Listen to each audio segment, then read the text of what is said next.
अस्सलाम वालेकुम दोस्तों, मेरा नाम अरफा फिरोज ज़की और वेलकम करता हूँ आपको अपने यूट्यूब और फेसबुक चैनल पर। इंजरीज़ ने पाकिस्तान क्रिकेट टीम को ना बहुत बुरी तरह घेर लिया है, बहुत ही बुरी सूरत हाल कर दिया है। किसी प्लेयर को कब इंजरी हो जाए हमें कुछ जो है वो मालूम नहीं हो रहा। जो हमारे स्पीयर हेड से नसीम शाह की बात कर लें, मोहम्मद हसनैन की बात कर लें, एहसानुल्लाह की बात कर लें, वो आउट है ड्यू टू इंजरी। उसकी वजह से हमने वर्ल्ड कप में भी बहुत ज़्यादा सफ़र किया। अब पाकिस्तान ने जो है वो इस टाइम ऑस्ट्रेलिया में है और ऑस्ट्रेलिया में भी 3 इंजरीज़ जो है वो बैक टू बैक हो गई हैं। उस पर मैं आपको अपडेट दूँगा। फिर पाकिस्तान क्रिकेट टीम जो है वो अबरार अहमद के हवाले से जो वो क्या सोच रही है, उस पर अपडेट दूँगा और फिर ये क्या मसला चल रहा है इंजरीज़ का, आखिर ये इसकी जड़ क्या है? इस पर थोड़ा-सा जो है वो हम लोग इस वीडियो में बात करेंगे। देखिए, पहले तो मैं आपको बताऊँ कि good news Pakistan cricket team के लिए ये है कि नुमान अली जो लेफ्ट आर्म स्पिनर हैं, काफ़ी एक्सपीरियंस है उनका फर्स्ट क्लास में। उनकी जो इंजरी थी, जो हाथ की थी, वो उन्होंने रिकवर कर लिया और वो फुली फिट हो गए। यानी कि मेलबर्न टेस्ट जो सेकंड टेस्ट होने वाला है पाकिस्तान और ऑस्ट्रेलिया के दरमियान बॉक्सिंग डे पर, उसके लिए नुमान अली अवेलेबल होंगे। लेकिन at the same time Khurram Shahzad जिन्होंने पहले टेस्ट में पर टेस्ट में बहुत ही शानदार बॉलिंग की, बहुत ही ज़्यादा इम्प्रेस किया, उनके लिए थोड़ी-सी जो बुरी खबर ये है कि उनको राइट लेग में जो है वो कुछ हो गया, इंजरी का मामला हो गया और उससे वो अब रिकवर करने के मोड में है। लेकिन कुछ खबरें जो है वो अच्छी नहीं आ रही, क्योंकि मोस्ट लाइकली जो मेलबर्न टेस्ट है उसमें खुर्रम शहजाद जो है वो अवेलेबल नहीं होंगे। लेकिन अभी तक इसका फैसला नहीं हुआ। और जो तीसरी बात है अबरार अहमद के हवाले से, वो मैं आपको बताऊं कि अबरार अहमद के हवाले से जो टीम मैनेजमेंट है वो कुछ और ही सोच रही है। अबरार अहमद के हवाले से कुछ अच्छी खबरें जो है वो आ नहीं रही। जो मेलबर्न टेस्ट होगा उसमें अबरार अहमद जो है वो बहुत ही अनलाइकली है, 99% चांसेस हैं कि अबरार अहमद नहीं खेलेंगे मेलबर्न टेस्ट। और जो तीसरा टेस्ट है सिडनी टेस्ट, उसमें भी अबरार अहमद के जो चांसेस हैं वो बहुत ही कम नज़र आ रहे हैं। क्योंकि अब जो टीम मैनेजमेंट है ना, वो रिस्क नहीं लेना चाह रही है अबरार अहमद के लिए, क्योंकि आपको पता है कि न्यूजीलैंड टूर के लिए जो 5 टी20s हैं उनमें भी अबरार अहमद को शामिल किया गया है। और in the absence of Shadab Khan, Abrar Ahmed पर बहुत ज़्यादा रिस्पॉन्सिबिलिटी। आपको पता है कि मोहम्मद नवाज़ भी उस तरह से परफॉर्मेंस नहीं दे पाए रिसेंटली और उसामा मीर की परफॉर्मेंस जो है वो अनसैटिस्फैक्ट्री है। तो अबरार अहमद एक मिस्ट्री स्पिनर के तौर पे एक उम्मीद की किरण है पाकिस्तान क्रिकेट टीम के लिए, और अब वो सेक्रीफाइस नहीं करना चाह रहे अबरार अहमद को। अबरार अहमद का न्यूजीलैंड टूर पर होना बहुत ही ज़रूरी है। और अब सजेशन ये टीम मैनेजमेंट को ये मिल रही है विद इन टीम मैनेजमेंट कि अगर अबरार अहमद फुली फिट नहीं होते तीसरे टेस्ट के लिए भी, तो फिर तीसरे टेस्ट में भी उन्हें नहीं खिलाया जाएगा। अगर हाफ फिट भी होते तब भी उन्हें नहीं खिलाया जाएगा। जो अब टारगेट किया हुआ है वो न्यूजीलैंड की जो 5 टी20s हैं न्यूजीलैंड में, उसमें टारगेट किया हुआ है टीम मैनेजमेंट ने कि हम लोग उसमें अबरार अहमद को ट्राई कर सकते हैं। रिस्क बिल्कुल भी अब टीम मैनेजमेंट नहीं लेना चाह रही है अबरार अहमद के लिए। लेकिन देखिए, ये सारा कुछ जो मामला है इसका आखिर वजह क्या है, क्यों इतने फिटनेस मसाइल हो रहे हैं? हम लोग देखें कि हमारी जो कैचिंग और जो फील्डिंग एफर्ट्स हैं उनमें भी बहुत ज़्यादा डिक्लाइन आ रहा है। और ये वजह ही यही है कि फिटनेस से हमारे बहुत ज़्यादा मसाइल हैं। फिटनेस से दो चार खिलाड़ी कभी भी अपना फुल एफर्ट जो है वो फील्ड में नहीं दे पाएंगे। और हमने अगर रिसेंटली देखें तो फील्डिंग जो एफर्ट्स हैं पाकिस्तान क्रिकेट टीम के बहुत ही ज़्यादा हमें नाक़िस किस्म के दिखाई दे रहे हैं, बिलो एवरेज दिखाई दे रहे हैं। हमने बहुत ज़्यादा मैचेस भी जो है वो इस वजह से जो है वो ज़ाया किए हैं, हम लोग डैमेज हुआ बहुत ज़्यादा हमें, और फील्डिंग एफर्ट्स हमें बिल्कुल ही ना होने के बराबर हमें दिखाई दिए।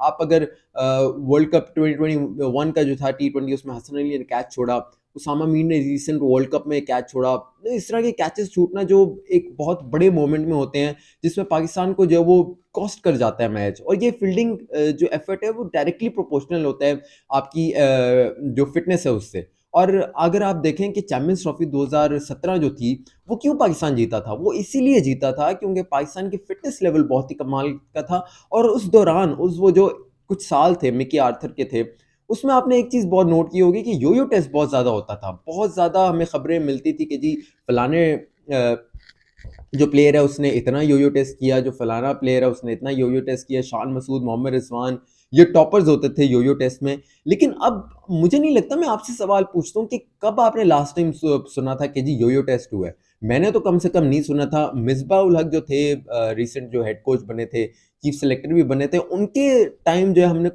कुछ सुना था इस तरह की उड़ती-उड़ती खबर के यो-यो टेस्ट हुआ है। लेकिन उसके बाद से तो हमने कोई भी ऐसी बात नहीं सुनी। और ये देखें, जो-यो टेस्ट का ना होना, ये पीसीबी की जो एक सीरियसनेस होती है रिगार्डिंग फिटनेस और फील्डिंग, उससे हमें बताता है कि जो यो-यो टेस्ट, जाहिर सी बात है अब जैसे जैसे मॉडर्न डे क्रिकेट आगे बढ़ रही है तो उसमें यो-यो टेस्ट और जो फिटनेस टेस्ट जो होते हैं ये बहुत ज़्यादा इंपॉर्टेंट होते हैं।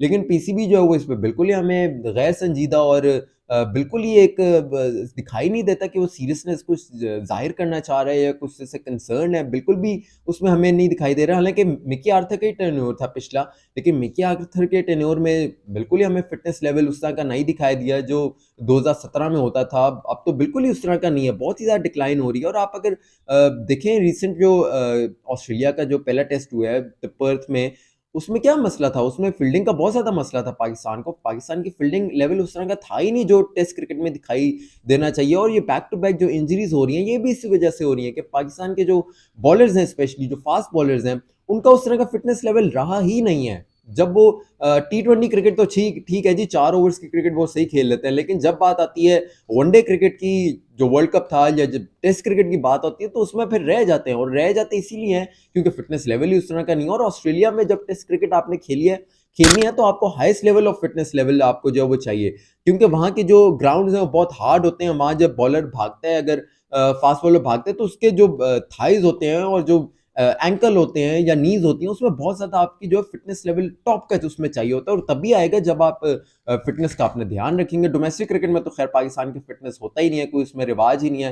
कोई खिलाड़ी खुद से अगर फिटनेस लेवल कर ले तो वो अलग बात है, लेकिन पाकिस्तान क्रिकेट टीम में आकर भी फिटनेस लेवल हमें जो है वो नहीं दिखाई दे रहा। तो ये सारा कुछ पीसीबी को थोड़ा कंसर्न इसमें शो करना चाहिए। फील्डिंग हमारे जो कोच है उनको भी थोड़ा सा इसमें देखना चाहिए कि फिटनेस लेवल कहाँ हमारा चला गया है, फील्डिंग एफर्ट्स हमारे कहाँ चले गए हैं। बिल्कुल ही बहुत ज़्यादा एक गंभीर किस्म की जो है वो सिचुएशन होगी। और इसमें दिखाई नहीं दे रहा कि अब ये एकदम से नेक्स्ट मैच में आकर पाकिस्तान के जो फील्डर्स हैं वो जॉन्टी रूट्स जो है वो बन जाएंगे। ऐसा कोई भी हमें दिखाई नहीं देगा। इस एक प्रोसेस होता है और वो प्रोसेस पाकिस्तान क्रिकेट टीम ने छोड़ा हुआ है। पाकिस्तान क्रिकेट बोर्ड के जो मेडिकल पैनल है या कोचिंग पैनल है, उन्होंने इस बात को छोड़ा हुआ है। कंसर्न नहीं वो शो कर रहे फिटनेस स्टैंडर्ड्स पर। उसी की वजह से जो पाकिस्तान क्रिकेट टीम है उसकी जो फिटनेस लेवल है वो बिल्कुल ही डिक्लाइन का शिकार हो रहे हैं। तो उम्मीद यही करते हैं कि पाकिस्तान क्रिकेट बोर्ड जो है थोड़ा सा इस पर सोच विचार करेगा। अगर ऑस्ट्रेलिया न्यूजीलैंड टूर के बाद होगा तो उसके बाद आकर कुछ इस पे यो टेस्ट या कुछ फिटनेस टेस्ट जो है वो लिए जाएंगे और दोबारा से एक रिवाइव करेंगे फिटनेस का कल्चर पाकिस्तान क्रिकेट टीम में। खैर, अपनी फीडबैक से मुझे जरूर आगाह कीजिएगा, कमेंट सेक्शन में अपनी फीडबैक जरूर दीजिएगा। अपना बहुत सारा ख्याल रखिएगा। अरफा फिरोजकी को इजाजत दीजिए। अल्लाह हाफिज।